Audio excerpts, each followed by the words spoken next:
ಪ್ರಿಯರೇ, ದೇವರು ಒಳ್ಳೆಯವರು, ಒಳ್ಳೆಯದನ್ನೇ ಮಾಡುವವರಾಗಿದ್ದಾರೆ. ಯೇಸು ನಿಜವಾದಂಥ ದೀನತೆಯ ನಮ್ಮ ದೊಡ್ಡ ಮಾದರಿಯಾಗಿದ್ದಾರೆ. ಅನೇಕ ಸಾವಿರಾರು ವರ್ಷಗಳ ಹಿಂದೆ ಯೇಸು ಈ ಲೋಕಕ್ಕೆ ಬಂದರು. ಜ್ಞಾನದಲ್ಲಿ, ಸುಂದರತೆಯಲ್ಲಿ ಪರಿಪೂರ್ಣನಾಗಿದ್ದಂತಹ ದೂತನಾದಂಥ ಲೂಸಿಫರ್ನನ್ನು ದೇವರು ಸೃಷ್ಟಿ ಮಾಡಿದರು. ಲೂಸಿಫರ್ನು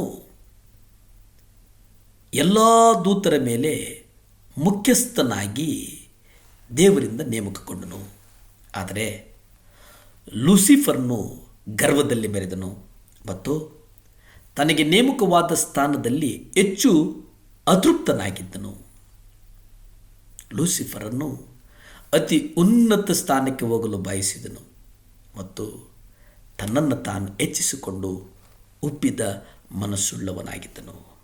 ಎಹೆಜ್ಕೇಲ ಪತ್ರಿಕೆ 28ನೇ ಅಧ್ಯಾಯ 11-17 ನೀವು ನೋಡಿ.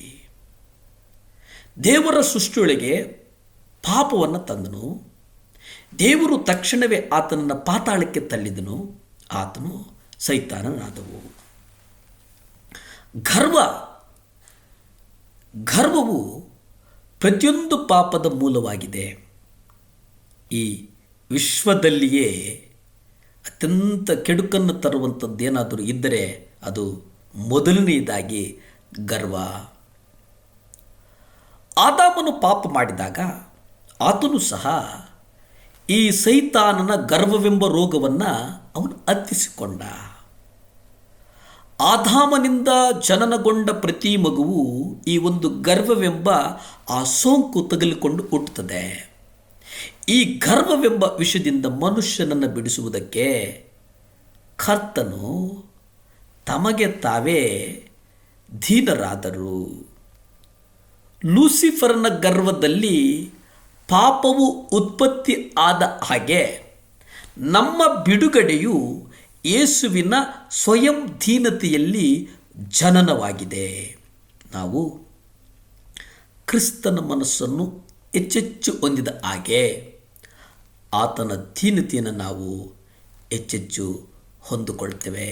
ಇದು ಆತ್ಮಿಕವಾದಂಥ ಒಂದು ಬೆಳವಣಿಗೆ.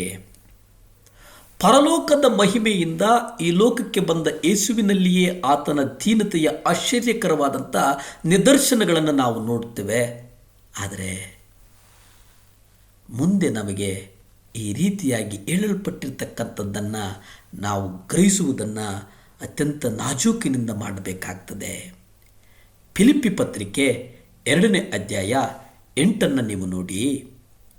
ಹೀಗೆ ಆತನು ಆಕಾರದಲ್ಲಿ ಮನುಷ್ಯನಾಗಿ ಕಾಣಿಸಿಕೊಂಡಾಗ ತನ್ನನ್ನು ತಗ್ಗಿಸಿಕೊಂಡು ಮರಣವನ್ನು, ಅಂದರೆ ಶಿಲುಬೆಯ ಮರಣವನ್ನಾದರೂ ಹೊಂದುವಷ್ಟು ವಿಧೇಯನಾದನು. ಪ್ರಿಯರೇ, ಆತನು ಆಕಾರದಲ್ಲಿ ಮನುಷ್ಯನಾಗಿ ಕಾಣಿಸಿಕೊಂಡು ತನ್ನನ್ನು ತಾನು ತಗ್ಗಿಸಿಕೊಂಡರು. ಎಲ್ಲಿಯ ತನಕ ತಗ್ಗಿಸಿಕೊಂಡ್ರು ಅಂತಂದರೆ ಆತನನ್ನು ಶಿಲುಬೆಗೆ ಒಪ್ಪಿಸಿಬಿಟ್ಟು ಮರಣದ ಕಡೆಗೆ ಆತನನ್ನು ಆತ ತಗ್ಗಿಸಿಕೊಂಡನು. ಅಷ್ಟೊಂದು ವಿಧೇಯತೆಯನ್ನು ನಾವು ಕೇವಲ ಕರ್ತನಲ್ಲಿ ಮಾತ್ರ ನೋಡುವುದಕ್ಕೆ ಸಾಧ್ಯ. ಇಬ್ರಿಯ ಪತ್ರಿಕೆ 2ನೇ ಅಧ್ಯಾಯ 17 ನಾವು ನೋಡುವುದಾದರೆ, ಆದದರಿಂದ ಆತನು ಎಲ್ಲವುಗಳಲ್ಲಿ ತನ್ನ ಸಹೋದರರಿಗೆ ಸಮಾನವಾಗಿ ಮಾಡಲ್ಪಟ್ಟನು. ಎಲ್ಲರಿಗೂ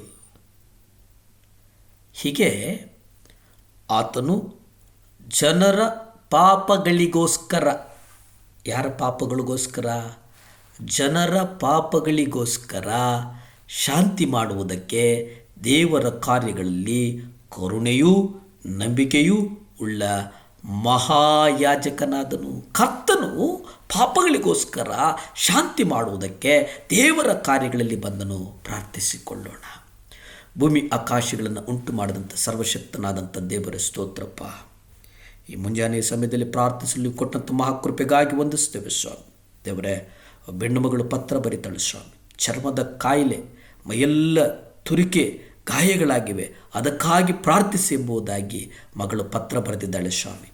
ಆ ಮಗಳಿಗಾಗಿ ವಂದಿಸ್ತೇನೆ ಯೇಸುವೇ. ನಿಮ್ಮ ಗಾಯವುಳ್ಳ ಹಸ್ತಗಳಿಂದ ಸ್ವಾಮಿ ಆ ಮಗಳನ್ನು ಒಬ್ಬಳನ್ನೇ ಮುಟ್ಟುವುದಲ್ಲ ಸ್ವಾಮಿ, ಯಾರ್ಯಾರು ಚರ್ಮದ ತುರಿಕೆಯ ಸಮಸ್ಯೆಗಳಿಂದಿದ್ದಾರೋ ಯೇಸುವೇ ಅವರೆಲ್ಲರ ಮೇಲೆ ನಿಮ್ಮ ರಕ್ತ ಚೆಲ್ಲಲ್ಪಡಲಿನಪ್ಪ.